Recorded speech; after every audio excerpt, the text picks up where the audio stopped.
Assalamualaikum warahmatullahi wabarakatuh. Saya akan menjelaskan tentang pengertian dari access point dan modem beserta struktur dan fungsinya masing-masing.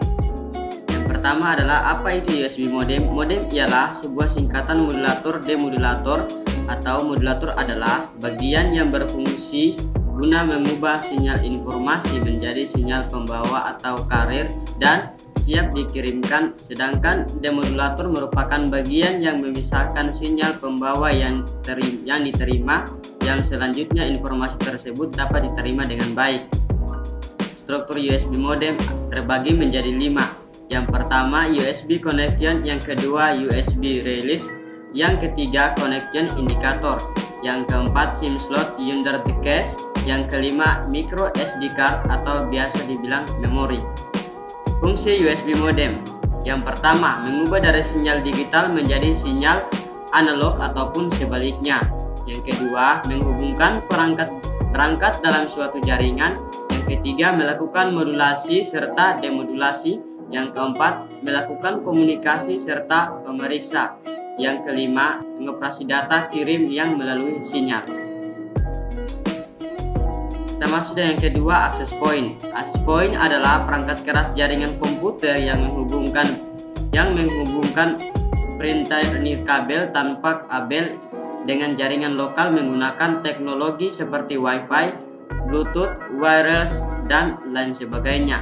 Access point juga sering disebut dengan wireless local area network atau biasa dibilang WLAN. Perangkat ini berfungsi untuk mengirim dan menerima data yang berasal dari adapter wireless. Struktur access point terbagi menjadi 5. Yang pertama, antena yang harus dipasangkan sebelum dihidupkan access point ini. Yang kedua, tombol reset digunakan untuk melakukan restorasi access point ke pengaturan default dari pabrik. Biasanya dilakukan jika administrator mengalami lupa password.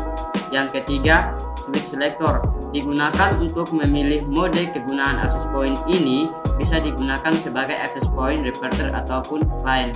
Yang keempat, port RJ45 digunakan untuk melakukan konfigurasi awal dan menghubungkan access point ke perangkat jaringan yang lain. Yang kelima, port power, tempat konektor memasangkan power adaptor.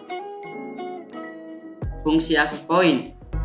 Fungsi access point sebagai Dynamic Host Configuration Protocol atau DHCP, server yang dapat memberikan address di setiap perangkat terhubung. Yang kedua, mengatur akses yang ada di suatu perangkat berdasarkan MAC address.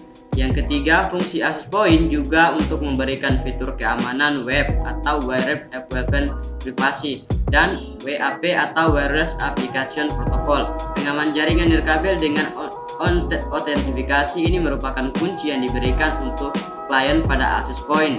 Sementara itu, WAP merupakan metode keamanan yang dibuat untuk melengkapi web dengan menambahkan decryption. Yang keempat, fungsi access point juga untuk menghubungkan jaringan lokal nirkabel dengan jaringan kabel. Iya, sekian dari saya. Ini tadi pengertian dari struktur dan fungsi USB modem dan access point. Sekian dan terima kasih.